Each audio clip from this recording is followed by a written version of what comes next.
Eh, bueno, como nos estaba presentando el profesor, el día de hoy vamos a hablar de plasmaféresis. Es un tema realmente amplio donde la bibliografía o en cuanto a lo que es la parte de la evidencia tenemos algo que es controversial. Hay tres preguntas que tengo que dejar claras o que quiero que dejemos claras durante la sesión y es básicamente la plasmaféresis, cómo, cuándo y a quiénes nosotros vamos a utilizar la plasmaféresis. La secuencia real de la charla, espérate, qué pena un momentico.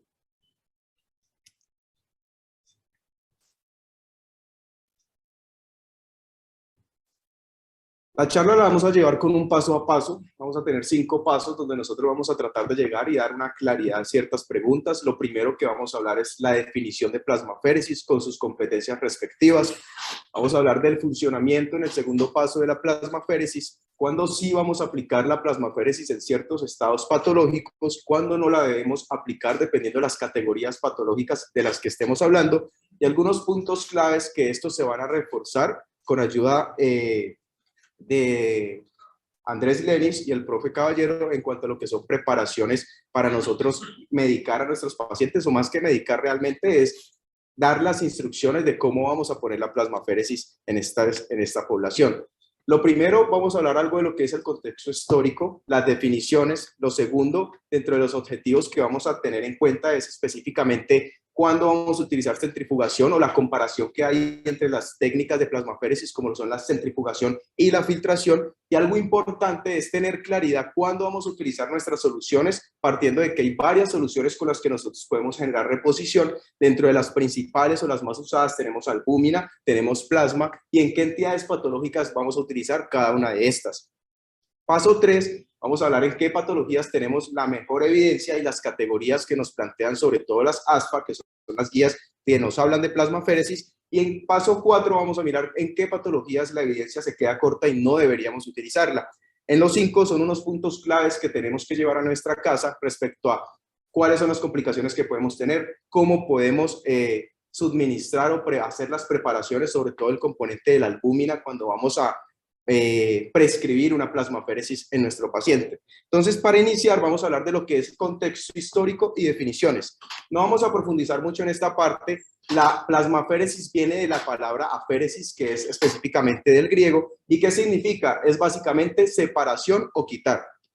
No hay una claridad desde cuándo estamos manejando esto, y esto se empezó a determinar o empezamos a hablar de lo que es aféresis teniendo en cuenta lo que es la extracción terapéutica partiendo de los tumores sin conocimiento de las patologías, sino que necesariamente lo que ellos hablaban era de que cuando yo separaba algún tipo de humor o sacaba algún o alguna molécula a nivel de nuestro cuerpo, pues nosotros íbamos a impactar clínicamente a nuestro paciente.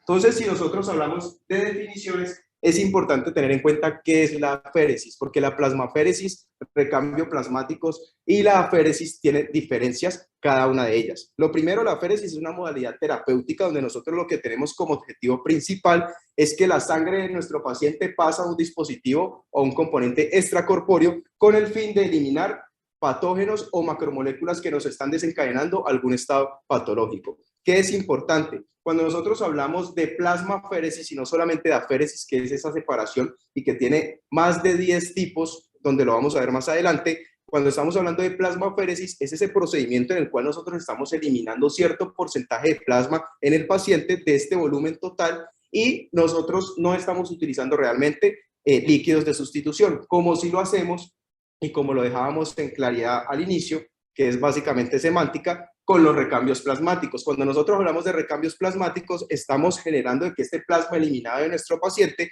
lo vamos a sustituir con los componentes densos o la parte de la celularidad de mi paciente, que es la que va a regresar, más los líquidos de sustitución, que pueden ser la albúmina, que puede ir desde el 2.5% hasta el 5%, o plasma fresco congelado. Hay más sustancias de sustitución, pero las que tienen mayor evidencia son estas dos en las que estoy haciendo énfasis, teniendo en cuenta de que la proporción tiene que ir de un 50% a un 50% o una proporción de 1 en 1. Entonces, cuando nosotros hablamos de la plasmaféresis o lo que es el recambio plasmático, que las dos van muy de la mano, lo que estamos hablando es de este procedimiento extracorpóreo donde yo voy a separar los componentes de la sangre, plasma y componentes de elementos celulares. ¿por qué traje a colación lo que es la féresis? Nosotros podemos encontrar, sobre todo en los métodos de centrifugación, y más adelante vamos a mirar las diferencias entre centrifugación y la filtración, es que la féresis, como lo vemos en esta tabla, tenemos diferentes mecanismos, donde pueden ser por doble filtración, por inmunoabsorción, donde tenemos la separación de inmunoglobulinas, leucoféresis, citaféresis. Dependiendo del estado patológico, nosotros vamos a tener esta separación. El día de hoy vamos a hacer mayor énfasis en todo lo que son recambios o el componente de lo que es plasmaféresis, que va de la mano del recambio plasmático. Cuando nosotros estamos hablando de esta separación en cuanto al plasma y los elementos celulares, lo que nosotros vamos a tener son diferentes constituyentes. Cuando separamos plasma, hablamos de plasmaféresis, como lo estábamos diciendo. Cuando hablamos de elementos celulares, estamos hablando de citoféresis. ¿Cuáles son los tres principales elementos que yo voy a separar? Y dependiendo de las patologías que tengamos, vamos a tener mayor impacto, ¿no? Sobre todo como los síndromes de hiperviscosidad, donde la leucoféresis me puede servir mucho. Pero esos tres componentes que yo voy a separar y los que tienen mayor relevancia son separación de leucocitos, eritrocitos y componentes plaquetarios. Por otro lado, aquí lo que podemos ver es que esta separación se va a hacer con base a las densidades o a los tamaños de cada una de las moléculas, teniendo en cuenta de que las primeras dos, a nivel de lo que es plasma y macromoléculas como proteínas, son las que nosotros más vamos a separar en estos casos. Cuando estamos hablando de la plasmaféresis, es ese recambio que yo estoy haciendo en mi paciente de este plasma completo, y generalmente, dependiendo de la técnica utilizada, ya sea centrifugación o filtración, pues conforme ha pasado el tiempo se han tenido mejores filtros o mejor adaptación, sobre todo en las máquinas de terapia de reemplazo renal, donde yo los filtros roller los puedo traer a colación con unos poros modificados en lo que es el tamaño y adaptarlas para poder hacer una plasmaféresis por filtración. ¿Cuál es el objetivo? Retornar los elementos deseados en mi paciente que no están generando un impacto patológico como estas macromoléculas o proteínas tóxicas, y de la mano de esto, de nuestras diluciones de recambio, ya sea albúmina o plasma. ¿Cuáles son los objetivos principales en la plasmaféresis? Tenemos dos objetivos principales. El primero, remover esos elementos específicos que más adelante vamos a ver cuáles son, y tratar todos esos mediadores que me están llevando a los estados patológicos. Si nosotros nos ponemos a ver, en la literatura, podemos encontrar que la mayoría de patologías son patologías inmunorreumatológicas, patologías por depósitos de inmunocomplejos o patologías donde estamos teniendo activación del complemento. Por eso, los mediadores de todos esos procesos son los que yo necesito quitar. Por otro lado, es importante tener claridad de los pesos moleculares de cada una de estas sustancias, y en forma global, que igual esto lo vamos a profundizar más adelante, el contexto o la generalidad que yo busco con la plasmaféresis es que por lo menos ese volumen plasmático que yo voy a hacer de mi paciente se traduzca en una disminución por lo menos del 60 del 60 al 70% de esos componentes que me están generando patogenicidad, por lo menos en el primer recambio en el que yo voy a llevar a mi paciente. ¿Cuáles son esas sustancias de alto peso molecular las cuales yo tengo que impactar o quiero sacar de mi paciente? Anticuerpos, inmunocomplejos o proteínas tóxicas. Pero si vemos en esta tabla, tenemos diferentes componentes que cada uno va encasillado a cada una de las patologías donde yo puedo impactar con la plasmaféresis. Alteraciones de metaloproteinasas como el ANS13, específicamente en patologías como la PTT, que es la que tiene en teoría mayor evidencia o que tiene una buena categoría según las guías ASPA, y es en estos casos donde yo necesito impactar a nivel de lo que son el ANS13. Tenemos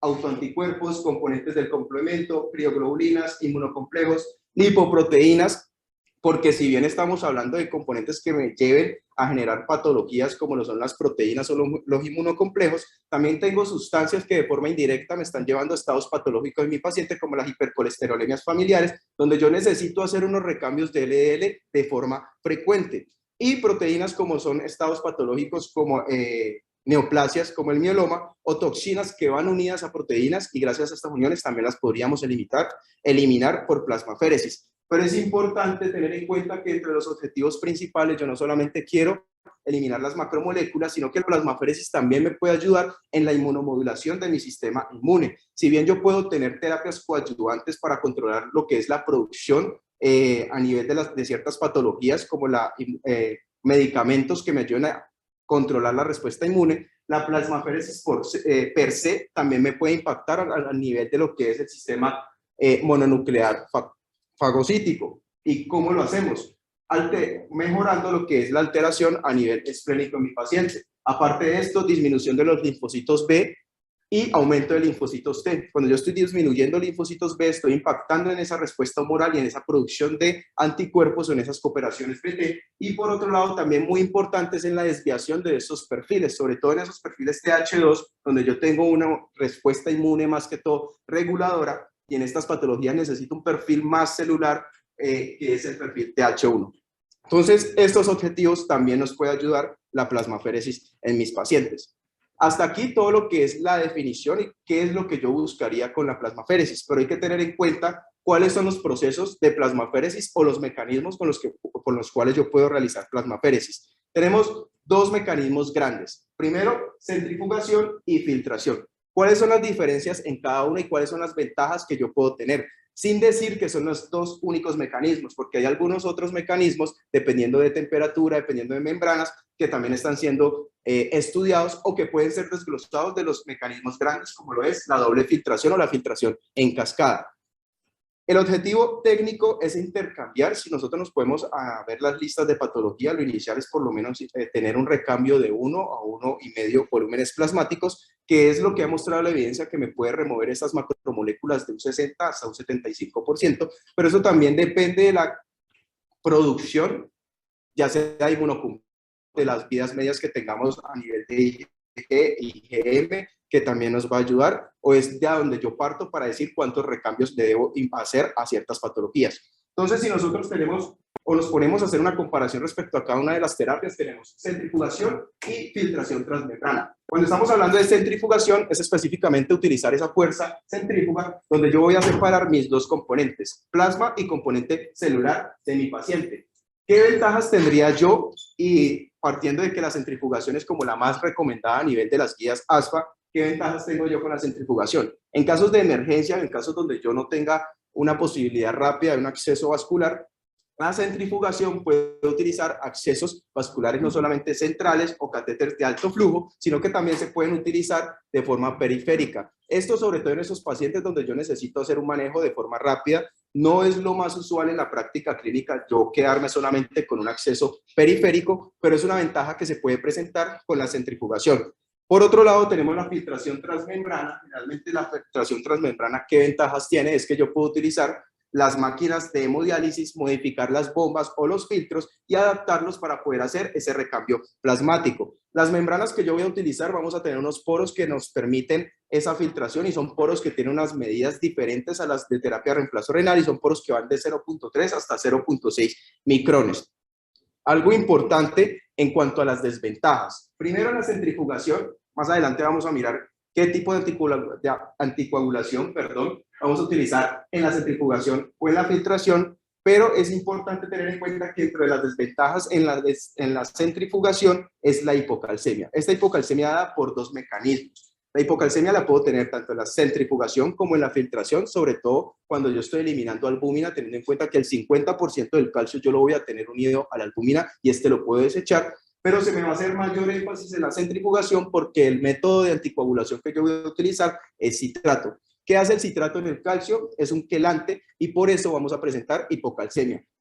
Hay que tener en cuenta que dentro de lo que son las complicaciones o la toxicidad por citrato, que realmente la toxicidad por citrato es las manifestaciones clínicas de la hipocalcemia, yo puedo tolerar por lo menos una intoxicación leve, que es que el paciente sienta parestesias durante el proceso de plasmaféresis. Pero esto hay que vigilarlo de forma constante. En la centrifugación yo también puedo tener lesión o impacto a nivel de lo que es el componente plaquetario, pero esto depende de las máquinas o de, digamos, de la tecnología que nosotros tengamos. En el HV vamos a tener unas máquinas que dentro de esas máquinas, ¿cuál es una de sus ventajas? Que la lesión plaquetaria o la destrucción plaquetaria es aproximadamente menos del 1%. Y esto es importante tenerlo en cuenta.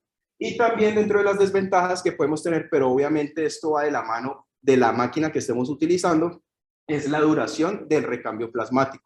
Hay unas máquinas de última generación, como la que se va a empezar a utilizar en el hospital universitario respecto a la centrifugación, donde el ajuste de los volúmenes depende mucho del tamaño del paciente y se puede optimizar esos tiempos y ya no vamos a llegar a unos tiempos tan amplios, en algunos casos hasta 4 o 6 horas como se manejaba antes, sino que vamos a tener unos recambios un poco más operativos que pueden ir desde mínimo 45 minutos hasta 1 hora y media, dependiendo también del cálculo que nosotros estemos haciendo del recambio en nuestro paciente. Ventajas que vamos a tener, lo que estábamos diciendo, el uso de venas periféricas. Hay que tener en cuenta de que los flujos que nosotros manejamos en las venas periféricas no son tan óptimos como lo comparamos con los catéter central o un catéter de alto flujo. Tenemos un límite que puede ir más o menos de 50 ml por minuto, y en este orden de ideas, pues el recambio se me va a demorar mucho más. Podemos tirar un recambio de 5 a 6 horas, pero es una ventaja que se tiene que tener en cuenta. Algo importante de la plasmaféresis a nivel de la centrifugación es que esta me permite la optimización y una adecuada separación de los productos que yo tengo en mi paciente. Por un lado plasma, por otro lado celularidad, y me está permitiendo hacer una citoféresis específica. ¿Y por qué las guías ASPA nos están recomendando la centrifugación? Es básicamente por el PRE. ¿Qué significa PRE? PRE es la eficiencia de la extracción plasmática que yo estoy teniendo en mi paciente. ¿Eso en qué se traduce? Es decir, por cada 100 ml que yo estoy sacando de plasma de mi paciente, aproximadamente yo estoy logrando extraer de sangre, 100 ml de sangre que yo estoy sacando de mi paciente, yo estoy logrando extraer un 80% a un 85% del plasma. Y esto es lo que yo estoy buscando. Si yo tengo un PRE más alto, el recambio, los objetivos de recambio de esas macromoléculas, pues va a ser mucho más eficiente. Por eso la centrifugación tiene un papel muy importante y lo recomiendan mucho las guías ASPA. Desventajas a nivel de la filtración es el PRE. Comparado con el PRE que nosotros manejamos en la centrifugación, el PRE de la filtración transmembrana es aproximadamente del 30%. Es decir, de esos 100 ml que yo le estoy sacando, un ejemplo que es aislado de sangre a mi paciente, estoy realmente desechando o extrayendo aproximadamente un 30% del plasma. Esto no es tanto una desventaja y es en cuanto a los accesos venosos, porque en teoría lo más operativo es poner unos catéteres de alto flujo, pero la filtración sí o sí no tenemos opción de poner algo menos que un catéter venoso central. Aparte de eso, no tenemos la capacidad de citaféresis o de citoféresis como lo planteamos con la centrifugación, y aparte de esto, necesitamos una anticoagulación con heparina, a diferencia de la centrifugación, donde la anticoagulación tiene que ser con citrato.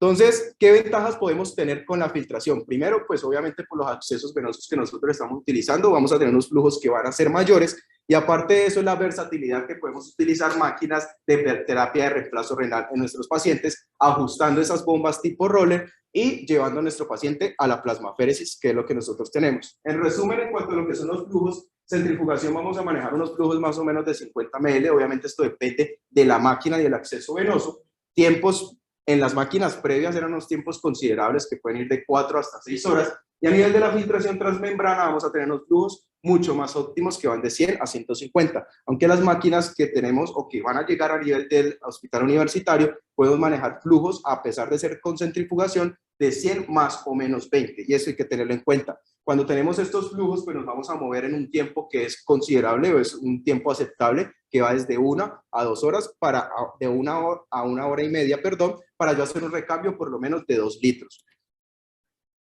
Hablando un poco de la centrifugación, ¿cuáles son los métodos que yo puedo utilizar en centrifugación? Métodos manuales y métodos mecánicos. Vamos a hacer énfasis en los métodos mecánicos, que son los que más estamos utilizando y que en estos tiempos son los que se manejan en las máquinas de centrifugación.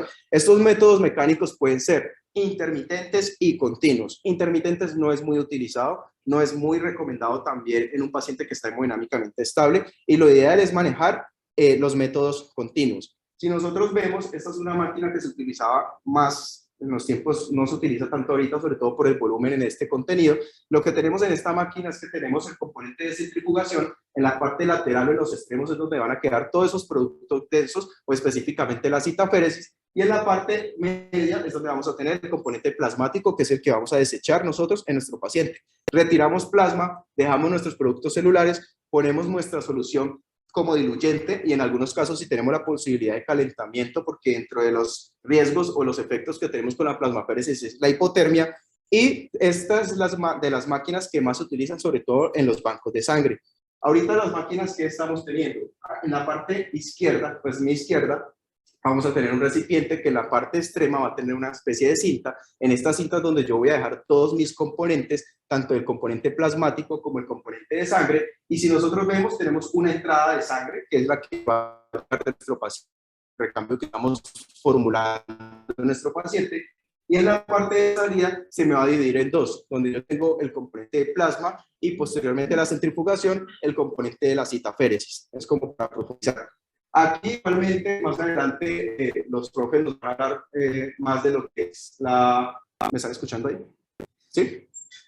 lo que es preparación y la parte técnica, pero lo que tenemos en cuenta aquí es que básicamente es un circuito donde yo tengo las entradas y las salidas de mi paciente, tengo toda la monitoría de presiones, sensores de gases y la parte de centrifugación donde tenemos la máquina inicial, parte inferior hematíes, leucos y plasmas, y posteriormente pasamos a la bomba donde yo estoy desechando, donde estoy sacando todos esos productos de recambio plasmático para yo sacar esas macromoléculas. Posteriormente tengo todo lo que es retorno del componente celular, y en este retorno donde yo voy a poner mi líquido de reposición, sea plasma o sea albúmina, dependiendo de la patología, porque este líquido de reposición realmente sí depende de la patología, y ahí es donde vamos a mirar cuál es mejor que el otro. Yo regreso a mi paciente y estoy generando pues todo lo que estoy buscando en el recambio plasmático. Cuando hablamos de la centrifugación intermitente, lo que les estaba diciendo, ¿cuál es el problema con la extracción intermitente?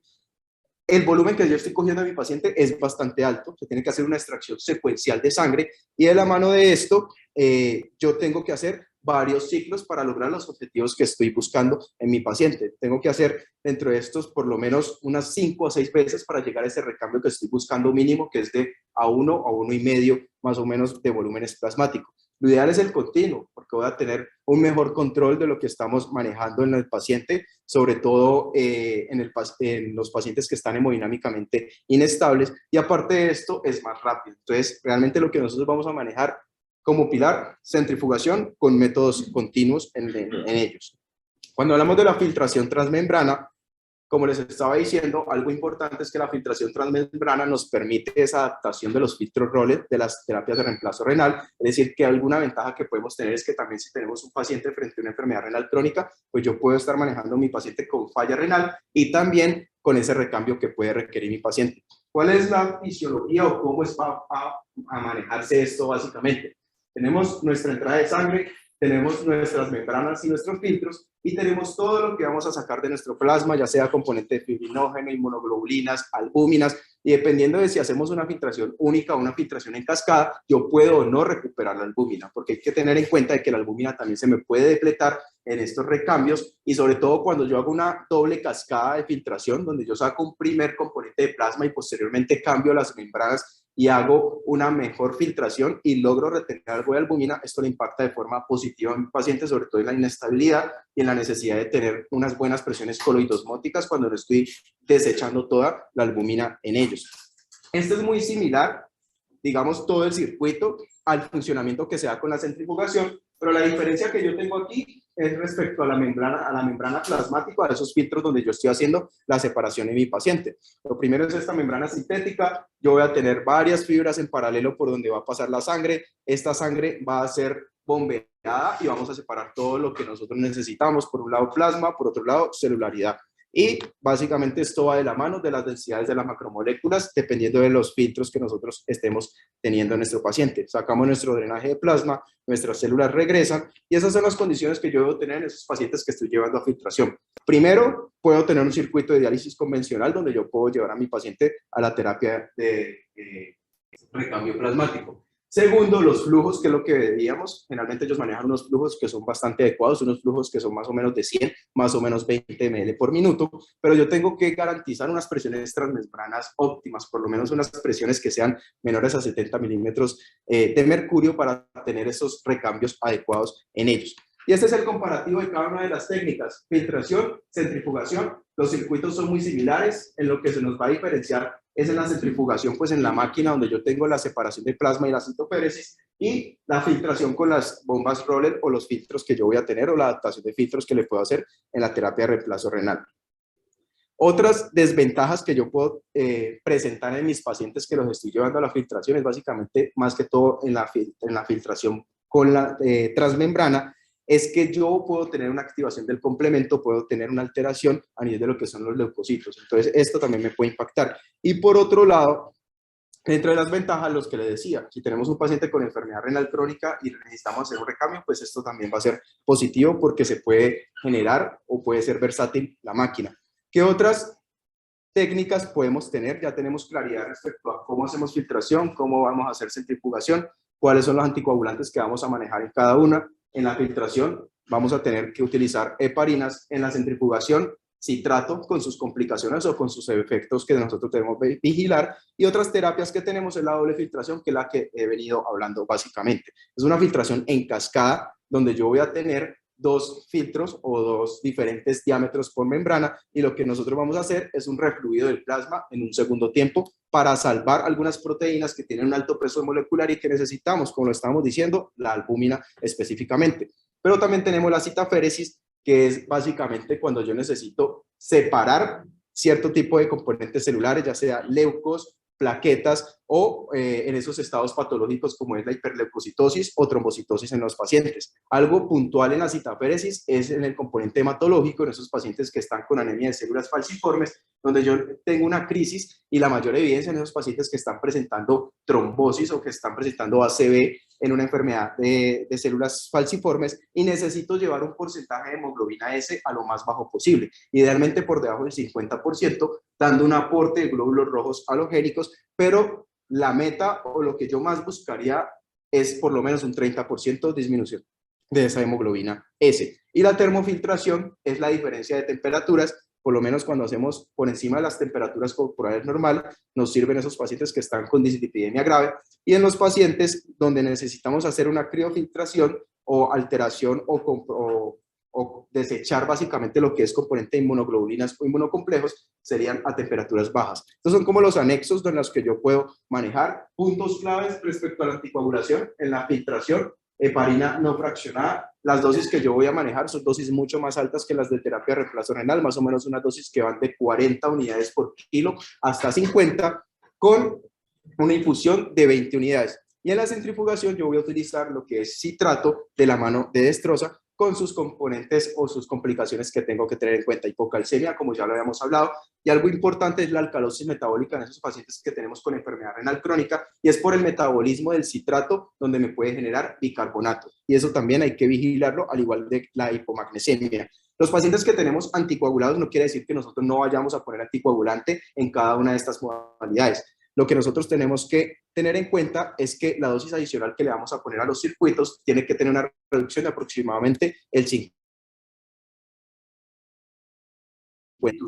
que nosotros vamos a manejar en nuestro paciente con plasmaféresis. Aquí tenemos 4 ejemplos: plasma fresco congelado, albúmina al 5%, cristaloides o espalsores sintéticos que todavía están en estudio, como lo son los almidones. Cuando hablamos de albúmina, que es uno de los líquidos más utilizados, es una solución donde la proporción tiene que ser preparada con solución salina o con Harman, una proporción aproximadamente del 50 a 50. Algo importante es que no tenemos un aporte a nivel hidroelectrolítico y que carecemos de factores de la coagulación. La albúmina nos puede generar fiebre y por eso tenemos que monitorizar muy bien a nuestro paciente. Es más segura respecto a infecciones comparado con el plasma, y algo importante es que podríamos presentar una coagulopatía, y es específicamente por la unión de esos factores de la coagulación, que tengo que hacerle un seguimiento minucioso entre 24 y 72 horas, porque después de 72 horas probablemente yo voy a empezar a tener una recuperación de esos factores que se han alterado por esta solución de recambio. Los porcentajes de albúmina que nosotros vamos a manejar en la literatura dicen que pueden ir del 2.5 hasta el 5% o movernos entre el 4% al 5%. Plasma fresco congelado. La evidencia nos ha mostrado que lo ideal en la mayoría de patologías es el recambio con una sustitución de albúmina, pero hay ciertas patologías donde yo necesito utilizar plasma. ¿En cuáles patologías? Evidentemente en la púrpura trombocitopénica trombótica, donde yo tengo una deficiencia de LAMPS13 que nos ayuda en todo lo que es el clipaje a nivel de las plaquetas, y es básicamente por el impacto que tiene el LAMPS13 en el factor de von Willebrand. Cuando yo estoy poniendo plasma en estas patologías particulares, les estoy reponiendo, les estoy ayudando a elevar esos niveles de LAMPS13, y por eso el plasma es ideal en estas patologías. O si tengo algún trastorno de la coagulación o afectación a nivel del fibrinógeno que yo he monitoreado previamente en ellos. Riesgo con esto: el TRALI, reacciones anafilácticas, la hipocalcemia por el uso de citrato. Hay que tener en cuenta de que los porcentajes de uso de citrato cuando pongo plasma son hasta el 14%, y cuando lo estoy haciendo con otras diluciones es hasta el 5%. Por eso hay que tener mucha vigilancia en el citrato. Riesgo de infecciones: a pesar de que los bancos de sangre han optimizado todo, hay que tener en cuenta de que el riesgo de infecciones está presente, y también no solamente se dan en esos pacientes que tenemos una microangiopatía trombótica, sino esos pacientes con riesgo de hemorragia, sobre todo en esos vasculitis con compromiso pulmón, riñón, o de Gut Pasteur, donde yo estoy presentando una hemorragia alveolar. El plasma es un recambio que nos puede ayudar o no un recambio, hago la corrección, un líquido de sustitución que nos puede ayudar en estas patologías, paciente con hepatopatía, o los pacientes que han sido llevados a biopsias en las primeras 48 horas con riesgo de sangrado, el plasma sería una de las líquidos de sustitución. Expansores sintéticos no voy a profundizar, la evidencia se nos queda ahí, y las sustituciones que yo más tengo que hacer énfasis es en la albúmina o el plasma, y el plasma en unas situaciones muy puntuales realmente. Entonces, ¿en qué estados patológicos yo voy a manejar la plasmaféresis y a quién sí vamos a poner plasmaféresis? Primero, se ha encontrado que si bien tenemos estudios muy controversiales respecto a la operatividad y la eficiencia de la plasmaféresis, sí tenemos estudios donde la plasmaféresis impacta en mortalidad en estos pacientes. Y algo importante es que la plasmaféresis en muy raros estados patológicos se utiliza de forma aislada. Realmente yo siempre tengo que utilizar la plasmaféresis con una terapia inmunomoduladora para yo no solamente tratar o decantar todas estas moléculas y sacar esas macromoléculas, sino también con mi terapia inmunomoduladora impactar en la producción, para yo también no tener que llevar a tantos recambios plasmáticos a mis pacientes. Obviamente faltan muchos estudios aleatorizados o estudios con una buena validez interna o externa, y cuándo debemos considerar nosotros la plasmaféresis en ciertas patologías. Primero, cuando sabemos que el factor patógeno es mediado por alguna macromolécula que podemos eliminar de nuestra sangre, o cuando el paciente tenga alguna deficiencia de algún componente. Y aquí volvemos con lo que es el ANS13 en la agregación plaquetaria. ¿De qué depende la eficacia en ciertos estados patológicos? Lo primero es que del volumen extraído, porque esto nos va a dar el porcentaje de moléculas que yo puedo ir barriendo, del volumen de distribución de la sustancia, porque también hay unas sustancias que tienen un amplio volumen de distribución, entonces en ese caso no sería operativo llevarlas a plasmaféresis, y de la afinidad o la unión de estos mediadores a proteínas plasmáticas, porque son macromoléculas que podríamos sacar. Y esto nos muero de procedimientos. ¿Qué es la idea con esto? Que yo al llevar a mi paciente tengo una resolución de los síntomas, que el patógeno pueda ser eliminado, y aparte de esto, que la sustancia en sangre pues sea intermediada, ya sea por alguna inmunocomplejo o alguna macromolécula, como lo hemos ido diciendo. Esto de que de la traducción y la eficacia de la eliminación en mi, pero hay que tener en cuenta especial de cada patología, por qué tantos días o por qué cuántas veces tengo que llevar yo los recambios.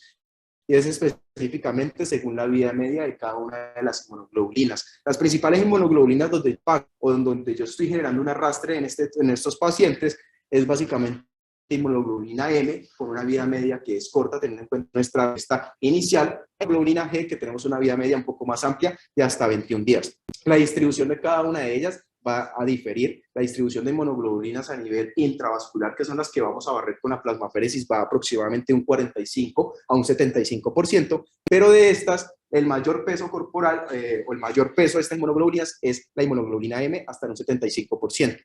Por eso, esto determina cuántas veces yo debo remover o hacer cambios plasmáticos para impactar según la vida media de las inmunoglobulinas a nivel intravascular. Y hay que tener en cuenta de que yo con un solo recambio o con un recambio inicial, yo voy a impactar hasta en un 45 o un 75% de barrido a nivel de las inmunoglobulinas. Por eso, en este caso, yo no recomiendo, o la literatura básicamente, dar unos recambios continuos, por lo menos más de 3 recambios, porque ya sabemos que con un primer recambio yo ya tengo un barrido aproximadamente hasta un 75% y tengo tiempo o chance, dependiendo del rebote que generemos en la producción de inmunocomplejos o inmunoglobulinas, de por lo menos tener unos espacios hasta 24 horas cuando empecemos a hacer nuevamente la distribución.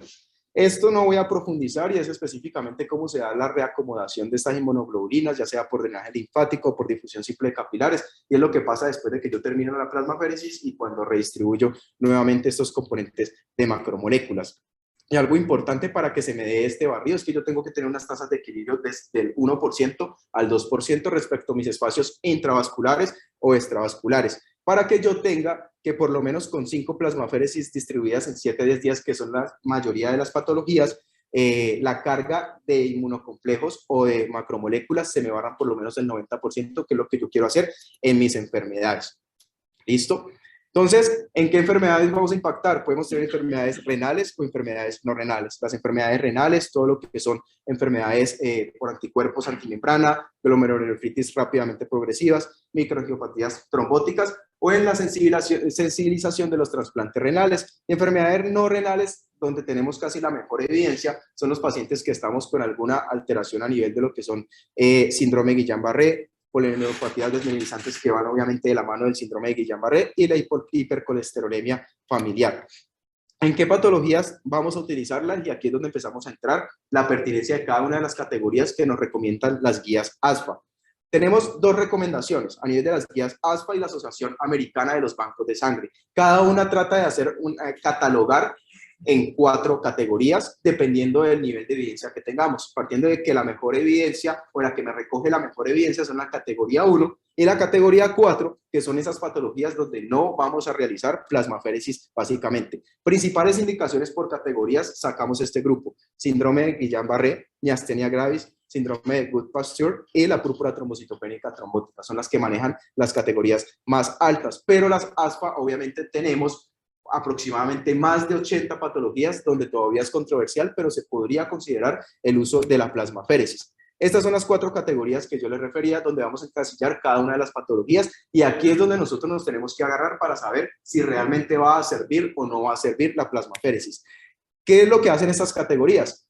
La categoría 1 no estamos hablando realmente del nivel de evidencia. La categoría 1 lo que está haciendo es agrupar esos niveles de evidencia teniendo en cuenta las recomendaciones que nosotros ya conocemos, recomendaciones grado 1, grado 1B o grado 1C, que tienen una fuerte recomendación y son las que ellos meten en este grupo para generar una categoría 1, que son las patologías donde más vamos a impactar.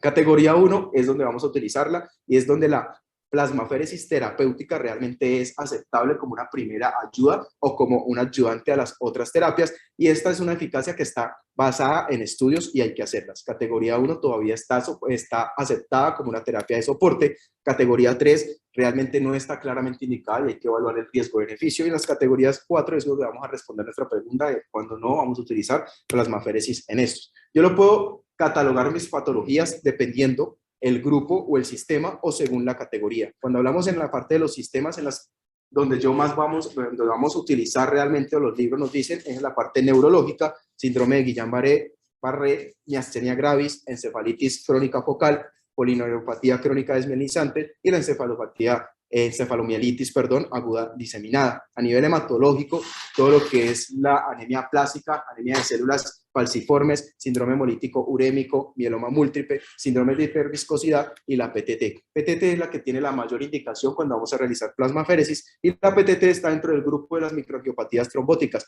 donde yo voy a diferenciar entre PTT o síndrome hemolítico urémico dependiendo de los niveles de ANS13. ANS13 por debajo de 5, estamos hablando de la PTT, y el recambio plasmático es la primera opción. A diferencia de cuando tenemos unos niveles conservados de ANS13 que están por encima de 5 al 10%, y vamos a obtener o a sospechar de que estamos frente a un síndrome hemolítico urémico. La primera opción no es plasmaféresis en el síndrome hemolítico urémico atípico y mediado por estas alteraciones en el control del complemento, sino que lo primero es eculizumab, pero si yo no lo tengo, puedo utilizar plasmaféresis en estos pacientes. Estas son las recomendaciones. Dentro de los estudios he encontrado que en la PTT impacta en la mortalidad, aproximadamente un 78% ha disminuido la mortalidad conforme han pasado los estudios, pero nos podemos ver en esta tabla que realmente no son muchos los estudios que tengamos, pero en los que se han hecho sí impacta en la mortalidad. Síndrome hemolítico urémico, lo que les estaba diciendo, si no tenemos eculizumab, vamos a utilizar plasmaféresis, pero la primera opción es el compromiso inmunomodulador o la utilización del eculizumab para controlar esa respuesta a nivel de lo que es el complemento en mis pacientes. Si hablamos desde el punto de vista de la nefrología, estas son las principales patologías donde yo tengo que hacer o impactar con la plasmaféresis, como lo son las vasculitis que me comprometen pulmón, riñón, o el síndrome de Goodpasture, que se encuentra de las categorías 1 en los pacientes para realizar plasmaféresis. ¿Cómo lo vemos aquí? Generalmente, en la parte de la evidencia no es muy grande, solo tenemos un estudio controlado, randomizado, cuando estamos hablando de Goodpasture, pero hay que tener en cuenta, como lo recomendábamos anteriormente, que no solamente se debe hacer la plasmaféresis, sino también el control del manejo inmunomodulador, en este caso, ciclofosfamida más esteroides. Antes de la plasmaféresis, la mortalidad era muy grande, aproximadamente mayor al 90%, pero con plasmaféresis se ha impactado bastante la mortalidad. Por eso estas patologías quedan en las categorías 1 generalmente. Lo que les decía, ese es un ensayo clínico que ellos hicieron, las muestras eran muy pequeñas, eran muestras de 17 pacientes, y lo que hicieron ellos fue comparar el impacto a nivel del componente de la funcionalidad renal. Los pacientes donde utilizaron ciclofosfamida, esteroides y plasmaféresis encontraron de que tenían menor deterioro de la función renal en estos pacientes, pero realmente son estudios que se quedan cortos en cuanto a la muestra, la validez interna y la validez externa.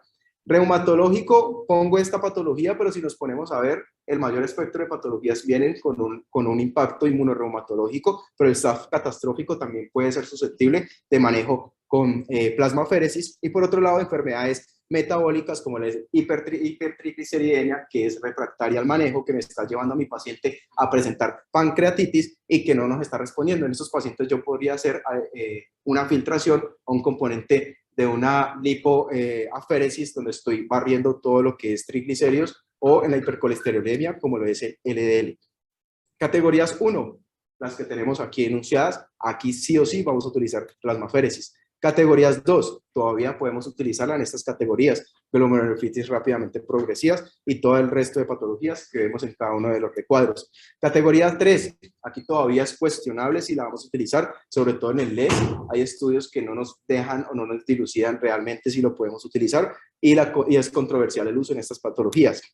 Y por otro lado, vamos a hablar solamente de lo que es el Guillain-Barré y el impacto que tenemos. Guillain-Barré, lo que yo quiero barrer son todos esos autoanticuerpos que están impactando a nivel de lo que es el componente axonal y ese mimetismo antigénico. Yo lo que quiero es hacer un recambio. La incidencia es baja, pero hay que tener en cuenta de que el manejo con plasmaféresis me ha impactado, y la plasmaféresis no solamente, sino también el manejo con inmunoglobulinas. Obviamente hay varios estudios donde nos dejan y son controversiales respecto a cuál es mejor que la otra. Se han hecho estudios donde comparamos Guillain-Barré con inmunoglobulinas, Guillain-Barré con plasmaféresis, o Guillain-Barré con inmunoglobulinas y plasmaféresis, encontrando que en cuanto a la recuperación motora son muy equiparables en cuanto a días. Si nosotros no tenemos disponibilidad de la plasmaféresis, la inmunoglobulina no está de más, se podría utilizar, sobre todo porque puede ser un poco más disponible dependiendo de la institución y nos puede ayudar como un manejo inmunomodulador.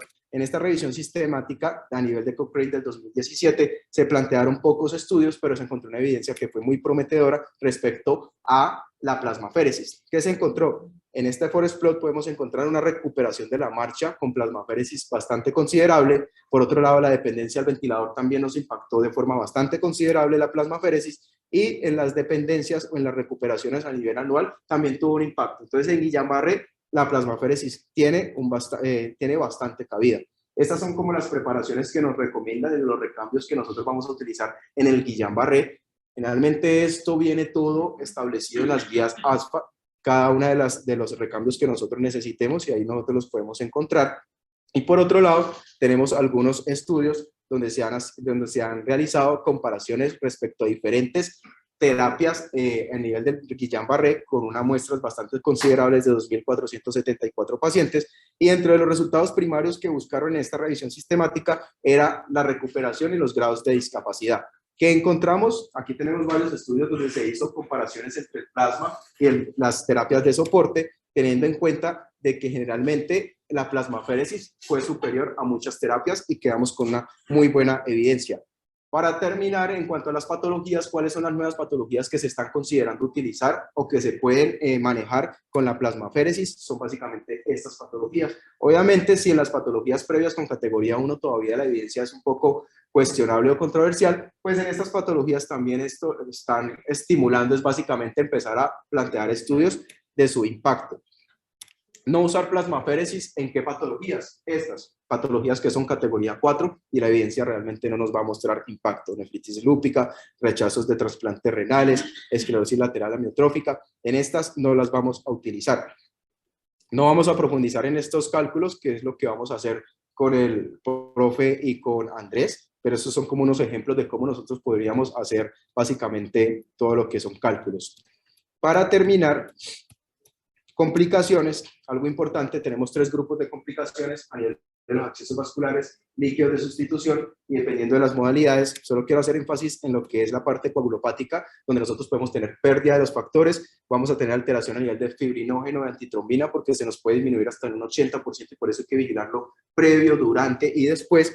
Y hay que tener en cuenta de que los vamos a recuperar por lo menos después de 48 a 72 horas. Evaluar los tiempos PT, PTT, antes de la tercera dosis de recambio, sobre todo en los pacientes si estamos haciendo por filtración con heparinas, Esos son como los efectos adversos. Efectos adversos realmente son muy pocos, menos del 10%, hipocalcemia, hipovolemia, pero la hipovolemia la podemos ajustar dependiendo de los expansores de volumen, y efectos poco frecuentes a nivel orgánico que realmente no se han determinado mucho en estos pacientes. Cosas puntuales, y es estas situaciones donde también yo voy a utilizar la sustitución con plasma. Si yo encuentro que mi paciente tiene una PTT, un compromiso plaquetario menor de 40, el recambio tiene que hacer con plasma en el líquido de sustitución. Si yo tengo compromiso del fibrinógeno, tiene que ser indudablemente también con plasma. O si yo tengo alteraciones a nivel de lo que es la prolongación de tiempos o algo, también se tiene que hacer sustitución con plasma en estos pacientes. Datos importantes en las máquinas que tenemos en el HV: nos sirven no solamente para hacer recambios plasmáticos, sino también reducción y citaféresis. Generalmente la volemia se ha optimizado en estas máquinas, donde generalmente la volemia total es del 60% es plasma. Yo me estoy quedando con el 80%, que es lo que nos promete mucho en las máquinas que nosotros estamos manejando. Y aparte de esto, estas máquinas nos evitan la toxicidad por citrato, porque la toxicidad por citrato, si bien depende también del líquido de sustitución, también depende del flujo que yo esté dando y en el tiempo. Generalmente, si yo manejo un flujo menor a 1.2 minutos por cada litro de volemia sanguínea del citrato que estoy aportando, yo voy a impactar mucho en la toxicidad por citrato. Esto es como la comparación que ya hicimos respecto a centrifugación y filtración, y a manera de conclusiones, lo primero, y es unas conclusiones que son muy claras respecto a la efectividad de la plasmaféresis. ¿De qué depende la efectividad de la plasmaféresis? Primero, del conocimiento de la técnica, de saber dónde voy a utilizar la técnica, de qué solución de sustitución vamos a utilizar, de conocer la categoría de la patología, de las 4 que tenemos, teniendo en cuenta que las categorías 1 son las que nosotros vamos a impactar más, de tener siempre de la mano una terapia inmunomoduladora para no solamente eliminar, sino también controlar la producción de esa carga antigénica o de inmunocomplejos, y de tener muy presente las complicaciones que yo puedo tener dependiendo de la anticoagulación que estoy utilizando o del mecanismo ya sea de centrifugación o de filtración. No olvidar que estas son las patologías donde yo sí o sí puedo utilizar plasmaféresis: síndrome de Guillain-Barré, miastenia grave, síndrome de Goodpasture y las microangiopatías trombóticas, específicamente la PTT. No sé si tienen alguna pregunta. Yo creo que la segunda parte la dejamos al otro jueves. Perfecto. Muchas gracias, Oscar. 5 conclusiones, yo diría 5 puntos. La plasmaféresis es un procedimiento que, estando el paciente en cuidado intensivo, nosotros como intensivistas la debemos conocer. El intensivista tiene que conocer su formulación y tiene que conocer la indicación, como tú muy bien lo has hecho. Lógicamente, pues, el apoyo multidisciplinario es clave. Segundo punto, no todas las plasmaféresis es con plasma.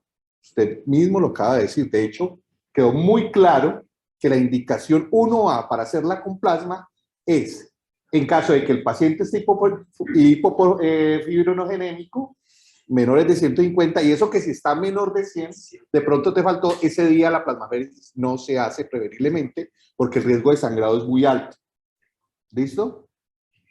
Ese día se corrige y se puede diferir de 12 a 24 horas. ¿Listo? Pero sería la única contraindicación para no hacer la plasmaféresis en patologías que se sabe que el hacerla continuamente por la patología que usted muy bien indicó, usted, por ejemplo, tiene un nivel de anticuerpos de 100%, le hace la plasmaféresis, ese día le disminuye, pero lógicamente los ganglios linfáticos van a censar eso y al otro día vuelve y se sube. Por eso es que las plasmaféresis hay que hacerlas de forma continua y serial, como usted mismo lo ha dicho. ¿Listo? Lo otro, hay que hacer un control estricto de lo que tú mismo dijiste, electrolitos, porque estos poros de estos filtros son grandes y no solamente barren los anticuerpos y las tribulinas, también barren, como hubieron, fibrinógeno, barren albúmina. De hecho, estos pacientes terminan muy desnutridos.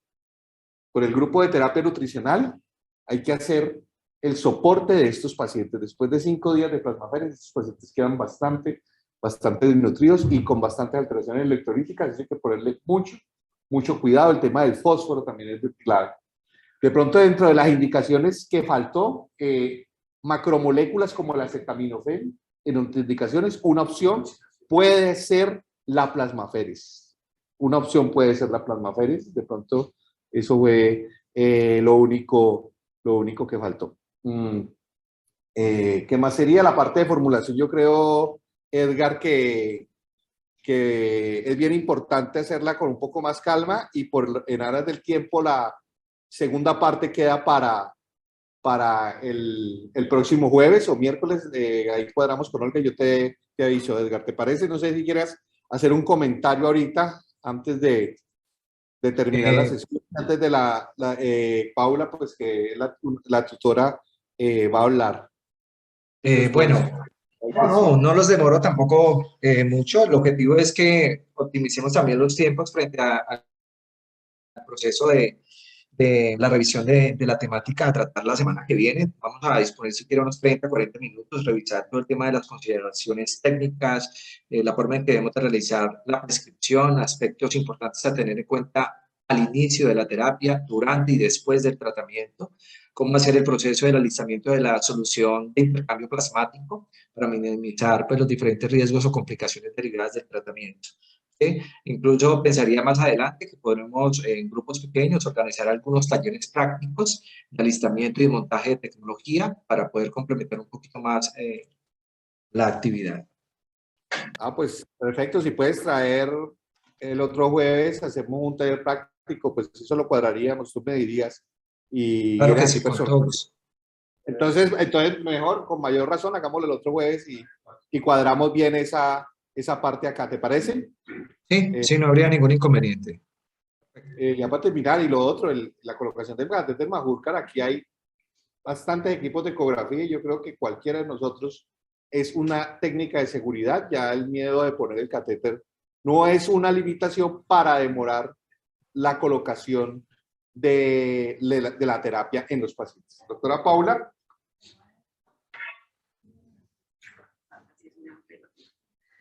Bueno, primero quiero felicitar a Oscar porque trabajó súper juicioso en su revisión y lo hizo muy bien. Teníamos muchas más cosas que contarles y si hay preguntas a profundidad, porque obviamente esto se hace incomestible tan largo, hay más información y hay cosas. La parte del taller de la formulación me parece vital. Incluso con Oscar desarrollamos una calculadoricita en Excel para hacerlo todo mucho más sencillo.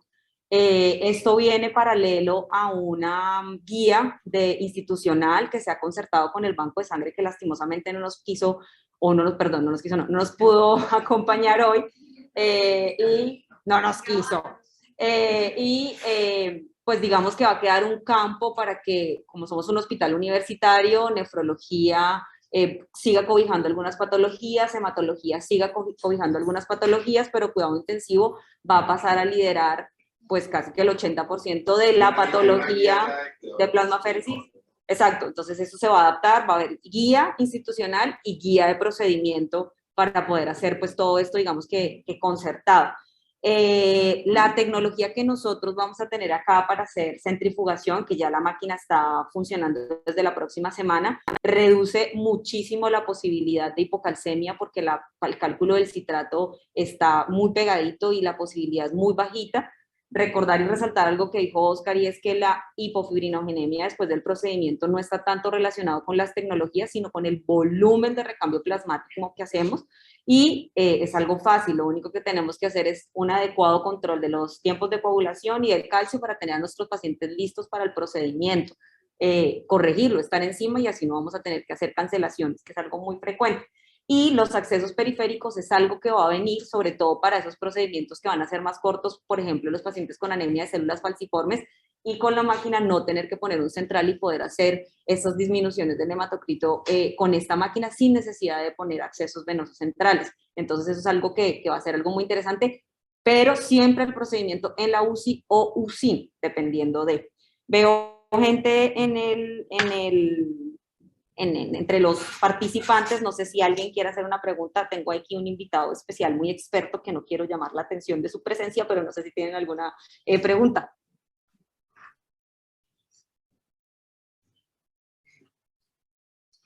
En el chat no hay nada. Sandra. ¿Y del público? René. Unos Jonathan. aplausos así. Bueno, muy bien. Entonces, damos por terminada la sesión de hoy y nos vemos con la segunda parte el próximo jueves. Muchas gracias.